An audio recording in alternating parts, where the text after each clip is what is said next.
ગાંધીધામ મહાનગરપાલિકા અને એસઆરસીના સંયુક્ત ઉપક્રમે આજે સ્થાપના દિવસની અને રંગારંગ કાર્યક્રમની ઉજવણી કરવાનું આયોજન કરવામાં આવ્યું હતું. આજરોજ સવારથી ગાંધીધામ સ્થાપના દિવસની રંગારંગ ઉજવણીની શરૂઆત કરાઈ. મહાનગરપાલિકા અને એસઆરસીનું સંયુક્ત રીતે આયોજન.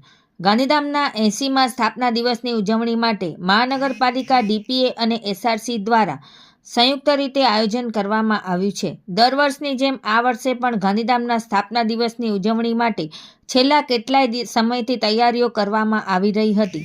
મહાનગરપાલિકા થયા પછી બીજી વખત સ્થાપના દિવસની ઉજવણીનો અવસર આવ્યો છે.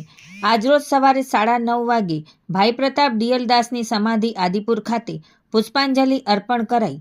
ત્યારબાદ ગાંધી સમાધિ ખાતે મહાત્મા ગાંધીજીની પ્રતિમાને અને મુન્દ્રા સર્કલ ખાતે મહારાવ મદનસિંહની પ્રતિમાને પુષ્પાંજલિ અર્પણ કરવામાં આવી હતી.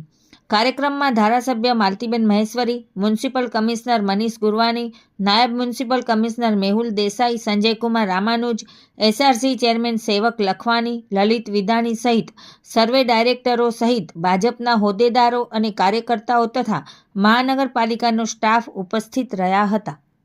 આજે ગાંધીધામ માટે ગૌરવપૂર્ણ દિવસ.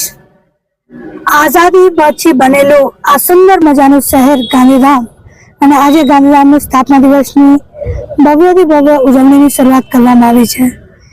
કોર્પોરેશન દ્વારા વિવિધ કાર્યક્રમોનું આયોજન સાથે સાંસદશ્રીના નેતૃત્વમાં પણ સ્વચ્છતા મેરેથોન દોડ, કરાટે સ્પર્ધા, ફૂટબોલ સ્પર્ધા, એથ્લેટિક્સ સ્પર્ધા, સાંસ્કૃતિક કાર્યક્રમ, આવી રીતે અલગ અલગ કાર્યક્રમો થકી સમગ્ર ગાંધીધામમાં આજે ઉજવણીનો માહોલ છવાયો છે.